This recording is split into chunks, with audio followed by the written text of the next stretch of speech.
Key Glock told Yo Gotti he ain't welcome in Memphis no more. Not in a subliminal, not in a bar buried in a verse, publicly. On record, the man who built Paper Route Empire after Young Dolph's murder looked at the person his people believe is responsible for that murder's origin and told him the city don't belong to him anymore. And Gotti, the man who spent a decade calling himself the king of Memphis, said nothing back. To understand why that silence hits the way it does, you gotta understand how we got here. Because this didn't start with a shooting or a trial. It started with a no.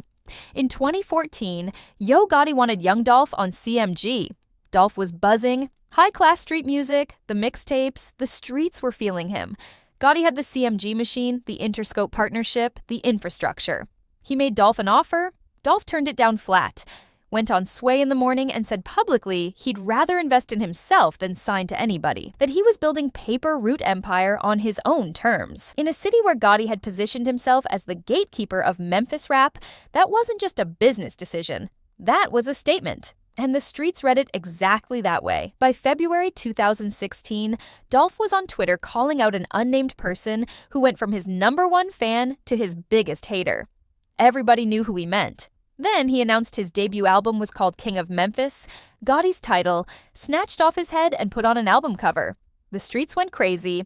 CMG soldier Black Youngsta responded by pulling up to Dolph's neighborhood in South Memphis on camera making threats.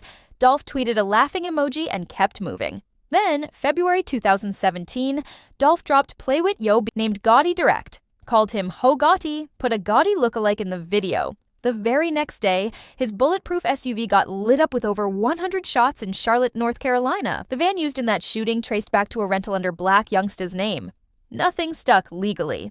7 months later, Dolph got shot again outside a hotel in Hollywood. Survived that one too. A Gotti associate was arrested near the scene, released without charges 2 days later. Dolph kept rapping, kept winning independently. PRE was growing. Key Glock, Dolph's cousin and protege, was coming up alongside him. Yellow Tape debuted at number 14 on the Billboard 200. The whole Paper Route roster was eating. And that was the problem. Court documents would later reveal that Big Jook, Yo Gotti's brother and the man operating behind CMG's scenes, never let the disrespect go. And he didn't just want Dolph. He had alleged bounties on the entire PRE roster. $100,000 on Young Dolph, $50,000 on Key Glock, $50,000 on Paper Route Woo, $20,000 on Snoopy BANS, $5,000 on Moochie Grape.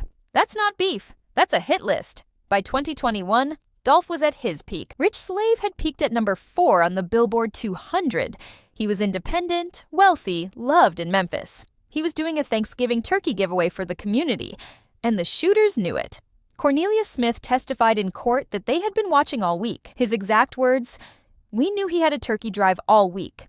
We just ain't know when we was going to get him. This was a hunt." November 17th, 2021. Young Dolph walked into Makita's Butter Cookies on Airways Boulevard in South Memphis, picking up cookies before his giveaway. Smith testified he saw Dolph standing by the window. He jumped out with a semi-automatic weapon. Justin Johnson came alongside him with a handgun. Dolph's brother outside returned fire, hit Smith in the shoulder, arm, and leg. It wasn't enough. Young Dolph was killed at 36 years old in his own city. Key Glock found out while on Instagram Live. Fans watched in real time as the news hit him. He stopped talking, cut the feed, deleted his Instagram, left Memphis. The pain was visible even through a screen. Smith and Johnson were arrested within weeks. But the question everybody wanted answered was who ordered it. Smith took the stand and said it was Big Jook, Anthony Mims, Yo Gotti's brother, who put out the $100,000 bounty. He broke down the payment structure. $40,000 each for him and Johnson, $10,000 for Hernandez Govan, who allegedly organized it and supplied the weapons. Smith said he only got $800 up front before the arrest, but testified that afterward, Big Jook's attorney reached out to his attorney and delivered somewhere between $38,000 and $50,000 in cash. Big Jook was paying legal fees for the man who killed Dolph. Then Smith said the detail that makes your stomach drop. After the shooting, he and Johnson FaceTimed Big Jook to confirm Dolph was dead. Called the man who ordered it like it was a business transaction. Work confirmed. The deputy DA also revealed in opening statements that Big Jook had allegedly offered Justin Johnson a bonus on top of the money. The bonus was a CMG record deal. The label Dolph turned down in 2014 was allegedly offering a contract to whoever could put him in the ground. Justin Johnson was convicted of first-degree murder. sentenced to life with the possibility of parole. But Big Jook never made it to a courtroom. January 13th, 2024. A Saturday afternoon in Memphis. Big Jook is attending a repast after a family funeral at Paranon Restaurant on Winchester Road. His own people just buried a relative. A white Ford Explorer with dark tints pulls up. Shooters open fire. Anthony Big Jook Mims is pronounced dead at 47 years old. Gotti's mother, who was there, had to run for her life from the scene at a funeral gathering hours after burying a relative. Deputy Chief Paul Wright confirmed to the media it was targeted. Somebody knew exactly where Big Jook would be and when. Big Jook's last Instagram post, the day before he was killed, read, "They don't want to face you. They want to snake you. Stay alert to stay alive. Watch your back at all times. No arrests have been made." The white Ford Explorer Memphis police put out photos of. Nothing public has come from that lead. Big Jook's murder remains unsolved. 3 months after that, the trials moved forward. Hernandez Govan, the man prosecutors alleged organized the entire hit, went before a jury in August 2025. After 3 hours of deliberation, he was acquitted on all charges. The defense argued Smith was a pathological liar who would say anything for a lighter sentence. The jury agreed. When that verdict came down, Key Glock posted, "My city failed. But what's new?" Then deleted it. The internet had already screenshotted it. His family was described as distraught.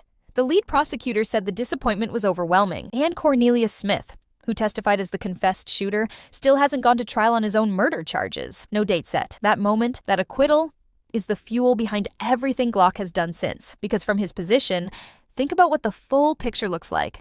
His cousin and mentor gets killed. The alleged bounty traces back to his rival label's inner circle. The man accused of organizing the hit walks free. And Yo Gotti has never publicly commented on his brother Big Jook's alleged role, never addressed the hit list testimony, never said a word about any of it. Radio silence. Meanwhile, Key Glock built. He dropped Proud as a tribute to Dolph, then Glaucoma 2. Then in 2025, he signed with Republic Records. First major label deal, while keeping Paper Route Empire intact. Dropped Glocky, an 18-track project with 0 features that debuted at number 8 on the Billboard 200, went on a 21-city tour, sold out shows across the country, confirmed his next album was already finished by early 2026. He didn't just survive, he took over, and his own artists are starting to distance themselves from the war. Big Boogie, signed directly to CMG, went on camera in early 2026 and said publicly he stays neutral. Said just because he wears the CMG chain doesn't mean he's getting involved in the beef. Said he's trying to be a CEO, not an O. When your own artist has to publicly clarify he's not getting involved in your beef, that tells you where the power has shifted. Gotti has a $100 million empire. CMG, the Interscope Partnership, Glorilla, Moneybag Yo, 42 Doug, ESTG. He has everything that money can build. But in Memphis, money doesn't override memory. The streets remember who allegedly put out the hit list. The streets remember who the trials named. The streets remember whose brother was paying the shooter's legal fees. And the streets remember that when Key Glock drew that line and said Gotti ain't welcome in his own city, Gotti said nothing back.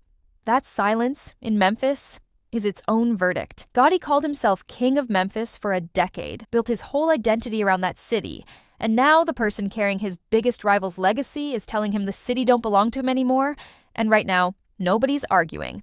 Drop a comment. Do you think Gotti can ever reclaim Memphis, or has the shift already happened for good? Subscribe if you want every update on this story broken down the right way. Long live Dolph. Paper Route forever.